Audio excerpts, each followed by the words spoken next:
2026 assembly ഇലക്ഷനിൽ ആരാകും മുഖ്യമന്ത്രി? ഒരുപക്ഷെ പിണറായി വിജയൻ മൂന്നാമത്തെയും ഭരിക്കുമോ? അല്ലെങ്കിൽ UDF-ൽ നിന്നുമാകുമോ? ഇത് രണ്ടുമല്ല, ഒരുപക്ഷെ BJP-യിൽ നിന്നുമാകുമോ എന്നൊരു ചോദ്യം നിങ്ങളിൽ ഏവരിലും ഉണ്ടാകാം.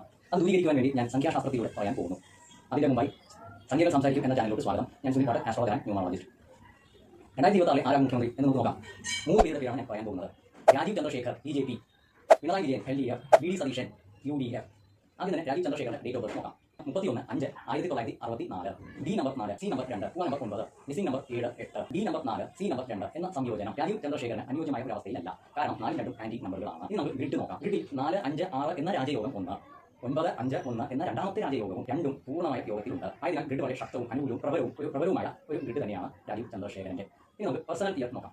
പേഴ്സണൽ ഇയർ ഇപ്പോൾ 1 ആണ് നടക്കുന്നത്. ആയതിനാൽ D നമ്പർ 4ന്റെയും C നമ്പർ 2ന്റെയും മിത്ര നമ്പറായ 1 അനുകൂലമായ ഒരു അവസ്ഥയാണ് ഉള്ളത്. ഇനി രണ്ടാമത്തെ വ്യക്തി Pinarayi Vijayan LDF, date of birth 24/5/1945, D number 6, C number 3, O number 1, missing number 7, 8. ഇനി D നമ്പർ 6ഉം C നമ്പർ 3ഉം തമ്മിലുള്ള സംയോജനം പൊതുവെ സംഖ്യാശാസ്ത്രത്തിൽ ഒരു വിജയ നമ്പറുകളാണ് ഇതിനെ പറയുന്നത്. ഒരുപക്ഷെ ഹെൽത്ത് ഇഷ്യൂസും മാരേജ് ഇഷ്യൂസ് ഒക്കെ ഉണ്ടാകും, അത് മറ്റുള്ള ഒരു ഘടകം. കൂടാതെ ഇത് പൊതുവെ സക്സസ് നമ്പർ, അതായത് വിജയിക്കുന്ന ഒരു നമ്പറുകൾ തന്നെയാണ്. ആയതിനാൽ D നമ്പർ C നമ്പറും അനുകൂലമായ അവസ്ഥയിലാണ്. ഇനി ഗ്രിഡ് നോക്കാം. 4, 5, 6 എന്ന രാജയോഗവും 9, 5, 1 എന്ന രണ്ടാമത്തെ രാജയോഗവും പൂർണ്ണമാണ്. ആയതിനാൽ ഗ്രിഡ് വളരെ ശക്തവും പ്രബലവും അനുകൂലമായ ഒരു അവസ്ഥയിലാണ്. ഇനി നമുക്ക് പേഴ്സണൽ ഇയർ നോക്കാം. പേഴ്സണൽ ഇയർ 3 ആണ് പിണറായി വിജയൻ നടക്കുന്നത്. D നമ്പറായ 6ന്റെ ശത്രുവാണ് 3. ആയതിനാൽ അനുകൂലമായ ഒരു അവസ്ഥയല്ല ഇപ്പോഴത്തെ പേഴ്സണൽ ഇയർ നടക്കുന്നത്. ഇനി മൂന്നാമത്തെയും അവസാനത്തെയും വ്യക്തിയായ VD സതീശന്റെ UDF, date of birth 31/5/1964, D number 4, C number 2, O number 9, missing number 7, 8. D number 4, C number 2 തമ്മിലുള്ള സംയോജനം അനുകൂലമായ ഒരു അവസ്ഥയിലല്ല. കാരണം 4 രണ്ടും ശത്രുക്കളാണ്. ഇനി ഗ്രിഡ് നോക്കാം. ഗ്രിഡിൽ 4, 5, 6, 9, 5, 1 എന്ന രണ്ട് രാജയോഗങ്ങളും പൂർണ്ണമാണ്.